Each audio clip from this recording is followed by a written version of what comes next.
minimalist or an aspiring minimalist and you want to get the rest of your family on board, I'm here to help. I'm Savannah. I've been practicing minimalism for a few years.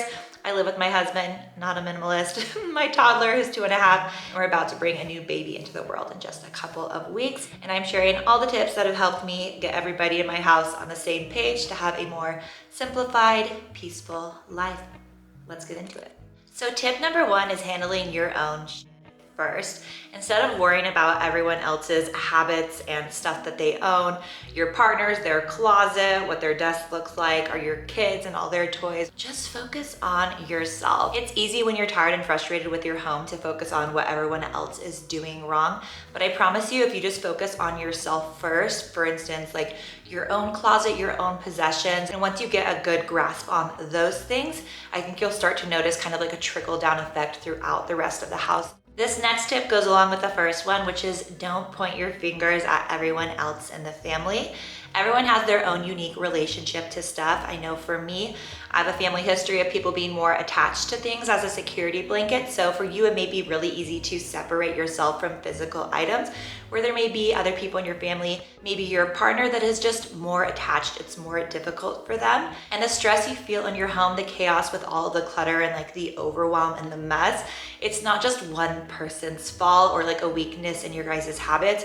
It's more a product of the society we live in. If you're in America, and you probably are if you're watching this, we just live in this super consumeristic world. And so there are things constantly flooding into our homes. And so just remember, you're not the problem. Not one person is your problem. It's really a bigger issue of the world we live in. My next tip is to involve your family. Share your goals for the family or collaborate together to brainstorm what your goals are. Basically, your why. What will your family gain by having a more simplified home? What do they want more time for? Do you guys want to spend more time doing family game nights? Do you want to get out camping more? Do you want to do hiking? Do you want to have like an art studio in your house? Just kind of collaborating together and having this bigger vision as to why you want this thing. And it's not just mom or dad lecturing everyone about how they need to throw their stuff into the trash, because it's really not about that. It's about really keeping things in your home that foster that spark joy feeling, the things that connect with your soul, and just keeping the tools around you that help you do life in a more simplified way.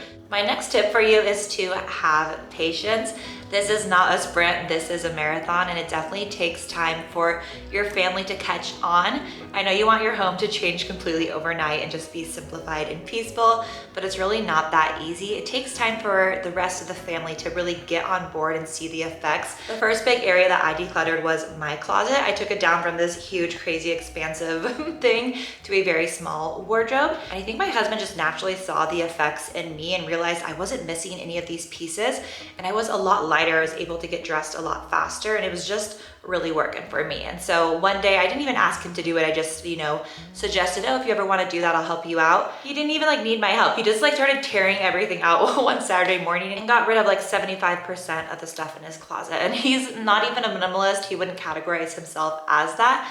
But I think that anyone can pick up on the levity and the joy that comes with owning less. And so he was able to observe that. And I think everyone else in your home will naturally be able to observe it too through you and apply it to their own little corner of the house and have the confidence to let go of things and see that, oh, mom and dad or whoever are kind of the leaders in the house, they're not missing those things. They're not looking for those things. They actually have more time for me, more time for each other, and it's a good thing. So remain patient, it's worth it.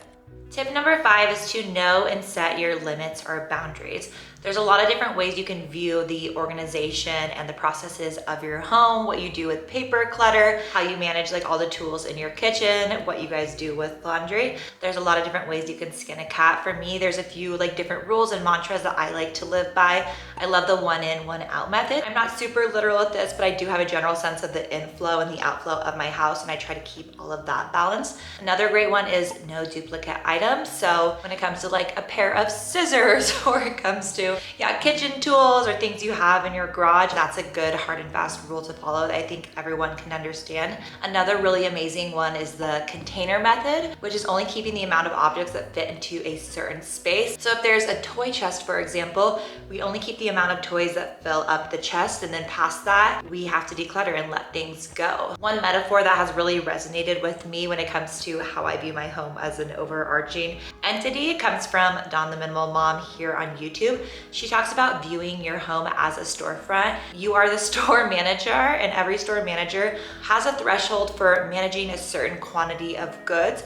And once you pass that threshold, it just becomes completely overwhelming and just frankly not possible. So it's likely if your home feels overwhelming, you have too much inventory. There is no way you will ever be able to manage it. So figure out what that quantity is, what that looks like for you. Once you have that boundary set, you'll be better able to understand the inner workings of your home, what's realistic for your family as far as putting things away, keeping things organized, and living more simply. Speaking of boundaries, this next tip is to come up with a overarching mantra for your family, for your home when it comes to organization and decluttering. So it's not your why. The why is kind of like the joyful outcome of having a more simplified home. The mantra is going to help people figure out, what do I do with this stuff? When I see clutter, when I see a backpack on the floor, toys on the floor, or dirty dishes in the sink, what do I do with that? So I'm gonna give an example of the mantra for our home, which is that everything has a home. Everything has a very, very specific place in our house, and my house was never that way before. Everything was constantly floating, and if you find that there's a lot of piles of clutter or things just gather in corners of your house, Amazon returns, bags, paper clutter, then this mantra may be a good one for you as well, especially with young children. It's actually incredible what they're capable of as far as contributing to the family if they have a very clear, simple understanding. If the toys go in this basket and they always put their same hat or backpack on this hook, they can do that, and they love that responsibility, that sense of empowerment, that you trust them as a parent, and it builds their confidence as, you know, a contributing member of the family. Tip number 7 may be my biggest one. This one took me time to learn. I originally decluttered my house and then it got pretty cluttered again quickly, and I couldn't quite understand why. It's because I did not manage the inflow of stuff into my home. You have to be super diligent, intentional, and like conscientious of what is coming into your home. If you're in a boat out on the water and there's a hole in it and you're trying to get the water out with your bucket, but there's that constant inflow, you will never get on top of your house. You won't really see any changes. Even if you slow the inflow of stuff into your home by 50%, you will see a massive, massive difference in your life. And what does that look like? It looks a little different for everyone. Number one, it's stop shopping quite as much. And for me, what has helped is having a gratitude mindset, being really grateful for what I have in my home and what I have in my life, and not always wanting more and more and more. And actually getting off social media has been the thing that's made the biggest difference in my life, because I'm no longer comparing myself to my peers and random strangers on the internet, what they're wearing, what they have, and always like wanting that next thing. I'm able to be more present and content with my life. This next tip is one that I really, really love, which is exercising a pride of ownership in your items and modeling that to the rest of your family, especially your children. And for me, pride of ownership means showing respect to the things that I own, having joy in caring for them, and really trying to make them last. Show your children how to care for their things. Model that pride of ownership to them, and I think they will be so excited to work on different projects with you. Things around the house that could be household chores that maybe aren't fun traditionally can be really fun when you're working on it together, like washing the car, fixing something, just taking care of the home. It's just such a valuable lesson for our children. This next tip is for the dreaded kids' toys, clutter, and gear. And for this subject, I encourage you, I challenge you to try returning to that place of childlike wonder. Put yourself in your children's shoes, view the world through their eyes. And what does your child want more than anything? Your attention. They want you to be present with them. They want you to explore the world with them. They want to ask you questions. They want to play make-believe. And I find with having a more simplified home, literally owning less stuff, it's as simple as that. I'm actually able to be present and be creative and explore with my son. I know for me, when I think back to my favorite childhood memories, it's not about the flashiest toy or like seeing the new movie. Those aren't my best memories. My best memories come from the most simple things. Playing outside, building a fort, being out there for hours and just losing track of time. And I'm sure if you think back to your childhood and all those magical memories, you'll find yourself in those same spaces and places doing really, really simple things and just being creative. Of course, there's a time and place to get, special toys for your children, but even teaching them to own less and really cherish and have that, pride of ownership over the toys that they do keep, I think is a better thing than having this crazy excess, this crazy volume of toys. It sets the boundary there, and it also models to my children that our life, your value, your entertainment isn't focused on stuff, but rather it's the experience, and they will always have that tool with them then to create fun wherever they are, whoever they're with.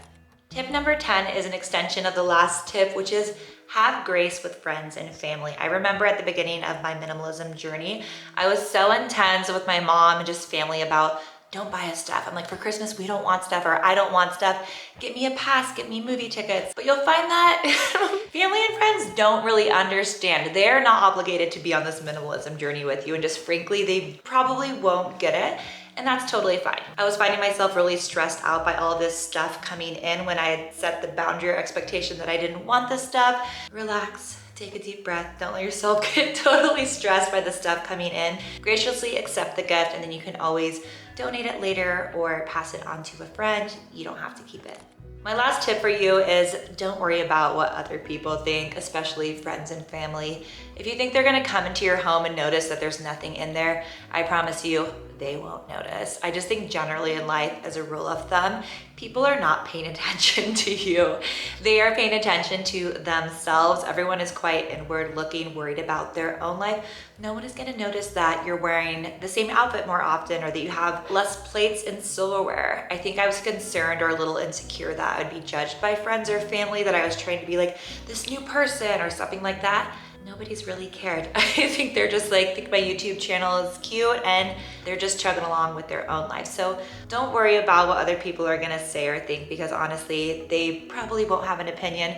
Even if they have something to say, who cares? It's your family, it's your life. You should feel empowered and confident to set the boundaries up, the processes for your home, set that mission statement for your family, have those mantras, your why, and just be on the same page, because every family is totally different. Every home is different. And I think it's a really special thing to get intentional about how you want your home and life to be, because ultimately you're the one that's in control. And those, my friends, are all of my tips for how to get your peeps on board with minimalism in your home.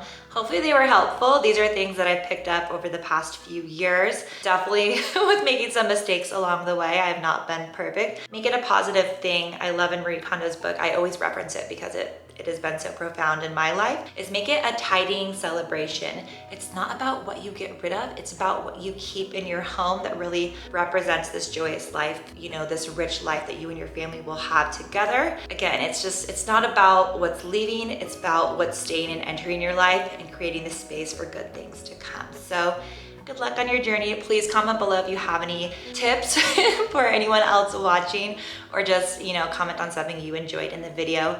I hope it was helpful. I love you guys so much. I'll catch you in my next one. Bye.